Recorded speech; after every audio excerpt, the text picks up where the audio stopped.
Hello, I'm Keith Cascio, the enthusiastically pro-reparations Republican running against Isaac Bryan in the 55th district in Los Angeles. Or I think the way that protest sign is sung is, "We don't need no more studies."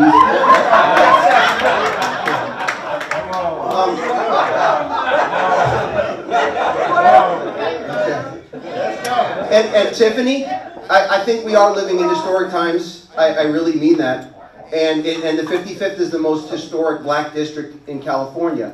And if I could pick up on something that Cheo said earlier, and we met at a gala in May, and Dr. Loftin said, and another person at the mic who I think talked about hiring a spokesperson or something like that, right? And I think Cheo was kind of alluding to the fact that this kind of work can be exhausting. And there's meetings that happen, and then in between everybody's just trying to recover maybe because the whole thought process is so exhausting. Well, there are individuals with a social role that their role is to be diligent and to not get exhausted, and those are the candidates who are running against the incumbent, right? It is my role to be extremely determined and persistent.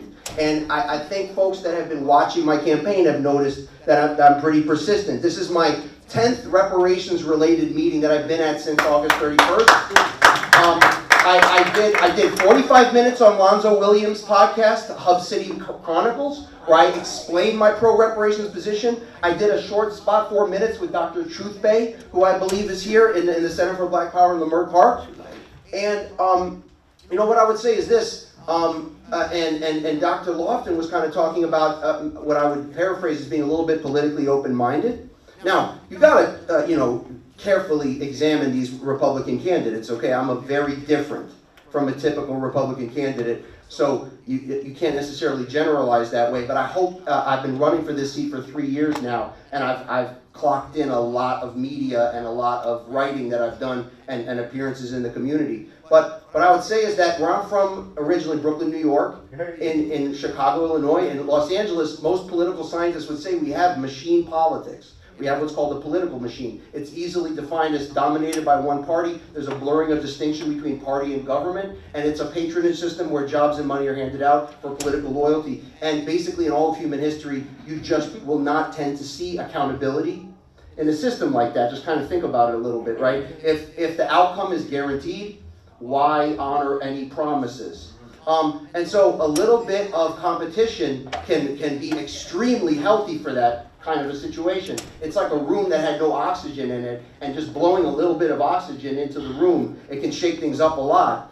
And so I'm saying that, we're gonna be active on this forever now, and we're gonna be active in January, but everybody that's in the 55th, I'm on your ballot right now. Your ballots have all gone out. My name is on your ballot. The high watermark for a Republican candidate in the district is 20%. And it would be extremely difficult for me to beat that. But if I beat it by a certain amount, then it does send a message. So it's an extremely, right now, very efficient and easy way to send a certain message. And you will see, and this has been shown in municipalities in the United States, you will see more responsiveness from government if that happens. If it doesn't happen, then they say, ooh, okay, well, that was a close call, but nothing really happened there. So, if that makes sense. Can I ask you a question? Yeah. Oh. As a white Republican, why are you so passionate about reparations?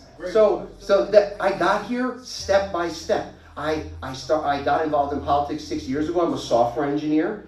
I started running in the district I've lived in for 23 years. I understood it's a diverse district.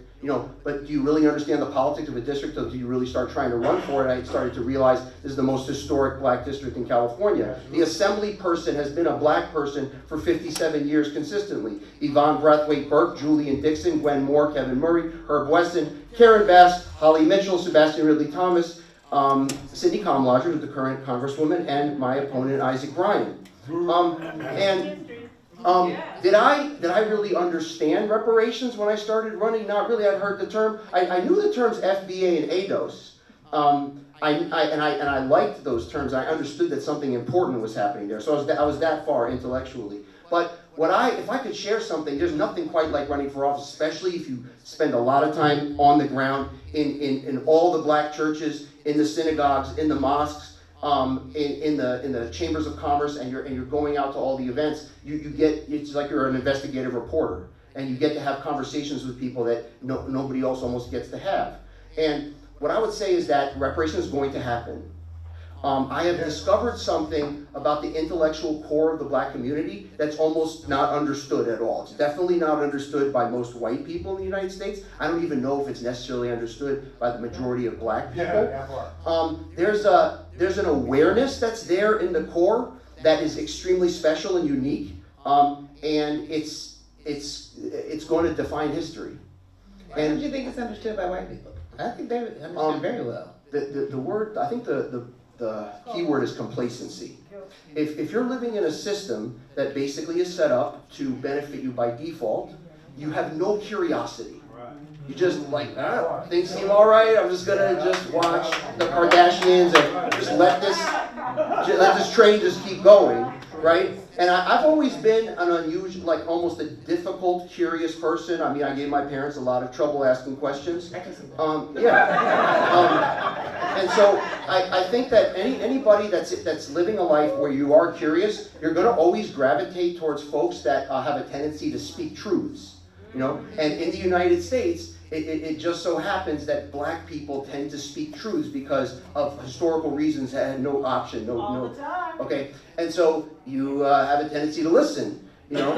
And so I was at, before I ran for office, I was at a certain point. Now, it's been transformative for me. It's been life-changing.